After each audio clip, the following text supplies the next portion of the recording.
All right, let's polish off the last two of these margin of error problems. We've so far done a margin of error for a proportion, and we've done a margin of error for a mean, in which it is the case that the population standard deviation is known. That's a very unusual case. It's generally the case that you don't know very much about the population. And that's the case, of course, in this third problem. I've kind of hit for the cycle and given you one of each. So let me read this, and again, let's try to understand what we're being asked to do, and let's pick off the parameters that we're given here. This says, problem 3, 400 students in Princeton University are randomly selected for a survey. When you read for a survey, think sample. A survey is a sample, which is aimed at finding out the average time students spend in the library in a day. Among the survey participants, it was found that the average time spent in the university library was 45 minutes and the standard deviation was 10 minutes. Assuming a 99% confidence interval, find the margin of error and give a correct interpretation of it. So what are we supposed to do here? Again, there's no proportion, so I'm dealing with a mean. And sure enough, it's given me a mean and it's given me a standard deviation. But which mean and which standard deviation? Because for all of these confidence interval problems, and for all the problems we're going to see in the next couple of weeks, there's a population, there's a sample, there's a sampling distribution, right? You have to be able to distinguish where various parameters or statistics are coming from in each case. So back to this, the second sentence says, among the survey participants, we're talking about the survey, we're talking about the sample, we're talking about the sample. It was found that the average time spent in the university library was 45 minutes. That is the average time of the sample. And the standard deviation was 10 minutes. That is the standard deviation of the sample. You have to be able to recognize that. So here comes problem 3, and I think now we're ready to kind of write down all the information in it. It says, I've got a situation in which I've taken a sample. That sample has a mean of 45 minutes. And oh, by the way, I'm going to be asked to build up a margin of error for a sample. You don't use that sample, but you've got to recognize that the margin of error is about the sample, not about the proportion. The standard deviation of the sample, that's called S, is equal to 10 minutes. Is it not? 10 minutes, yeah.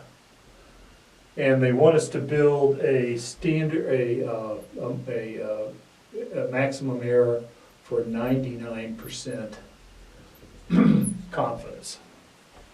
Is that right? That's exactly right. So we're given a situation in which we're asked for a margin of error for the sample mean, for the mean, population mean actually, and we don't know the population standard deviation. So in that case, E is equal to T alpha over 2 times S all over the square root of n. Is it not? It is. So let's go ahead and calculate T alpha 2, just as we've calculated Z alpha over 2. Second distribution, that's got to sound familiar, but now instead of going to inverse norm, since we, in this case, one uses the student T, you go to inverse T. And what goes into inverse T? The area and the degrees of freedom. Okay? So what's the area? Again, 99% means 1% outside, 0.5% in either wing, 0.05 goes there, and the degrees of freedom are just n minus 1. Let's look up n. I'm sorry, back to this.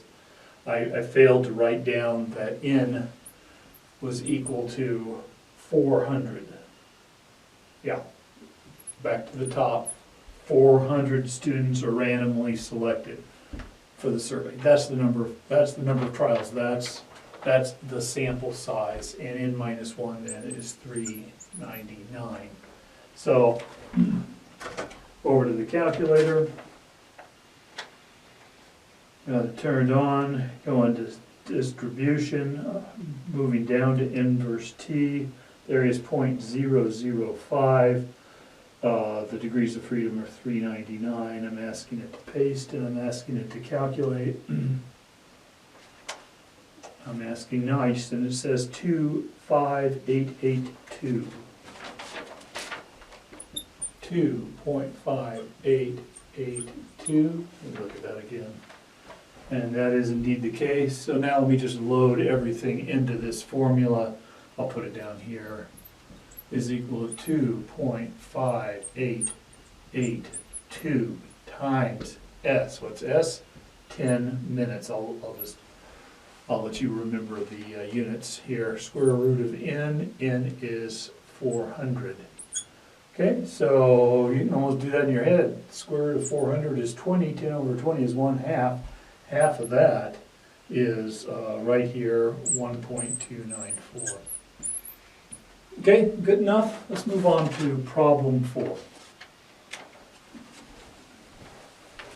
All right, this fourth and last margin of error problem in this mastery section is a little bit more thoughtful, a little less computational than the prior three. It says, in a poll taken in March of 2007, the Gallup is a poll-taking organization, asked 1,006 national adults whether they were baseball fans. 36% said they were. A year previously, 37% of a smaller sample size had reported being baseball fans. So, geez, there's not even a question there. What is it we're supposed to do?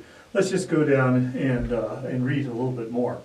But having said that, you didn't see any reference to a sample or a population mean, did you? What you saw was a percentage, 36%. That should tell you that you're dealing with proportions, okay? And you're likely going to be asked about a margin of error for proportion.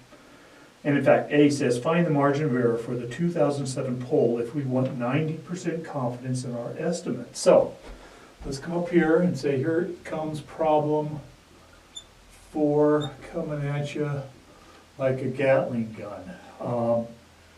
And let me just put down, here comes A, and A says right off the bat, find me the margin of error for proportion. So that's Z alpha over 2 times the square root of P hat Q hat all over N. So where do we get all of those things? Well, the alpha over 2 is going to come from the 90% request there. N is the sample size, 1,006, and P hat is equal to 36%, which means that makes its complement equal to 64%. So let's just jam those numbers inside. Again, if we're looking for Z alpha over 2 for a 90% confidence level, then there's 10% outside the 90% area, 5% in each wing. This is Z 0.05. That's the way you would see that.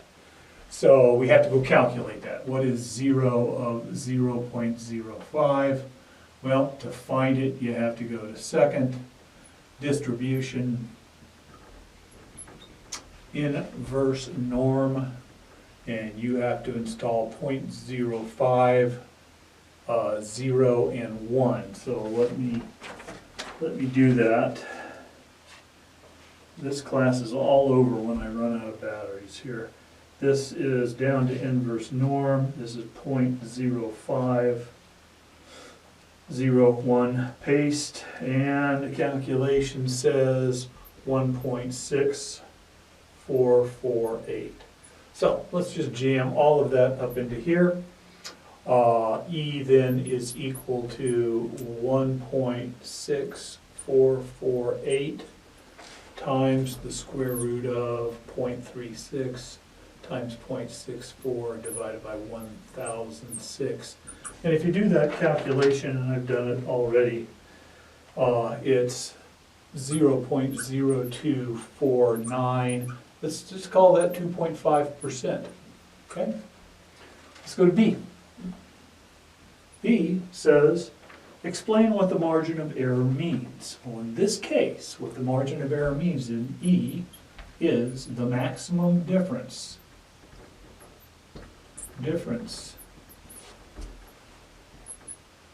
in the population and sample proportions.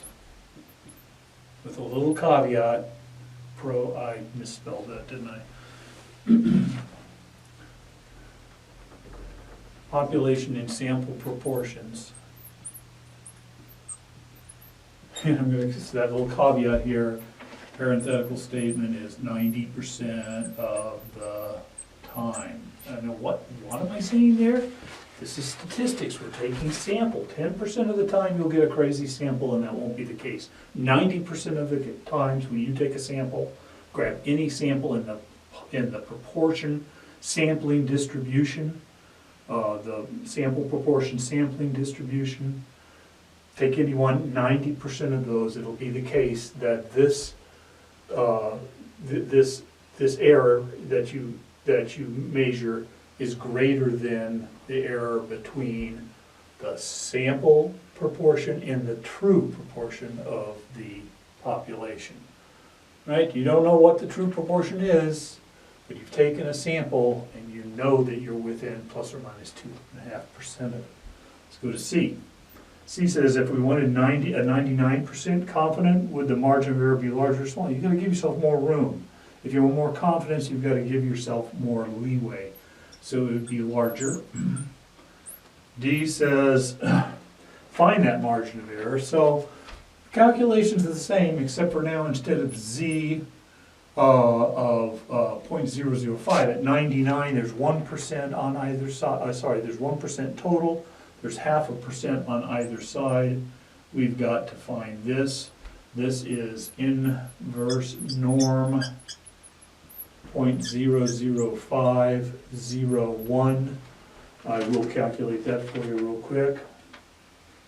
Distribution inverse norm 0.00501 and calculate, and I get 2.5758.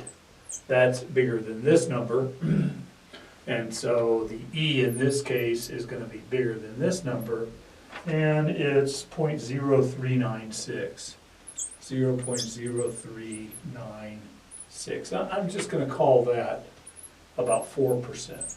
So sure enough, you want 90% confidence. There, the maximum error is 2.5%. You want 99. If it's bigger, it goes up to 4. Let's see what E says. E says, in general, all other aspects of the situation remain the same. Will the smaller margins of error produce greater or less confidence? As you squeeze that in, you're going to have less confidence in the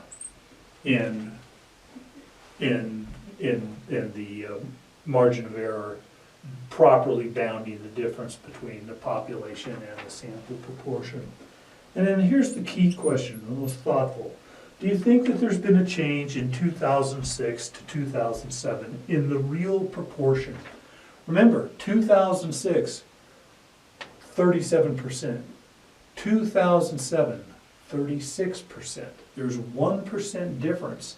And yet, these error bounds, maximum error bounds, are 2.5 or 4% difference. So that difference between the sample in 2007 and 2006, 1%, lies within these error bars.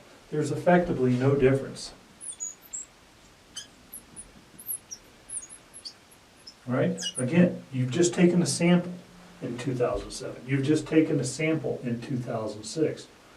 What you know is that the true proportion lies between 2.5 or 4%, depending on whether you want 90 or 99% confidence.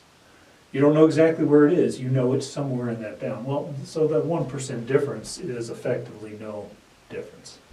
All right, we're going to jump next to minimum sample sizes. Thanks a lot.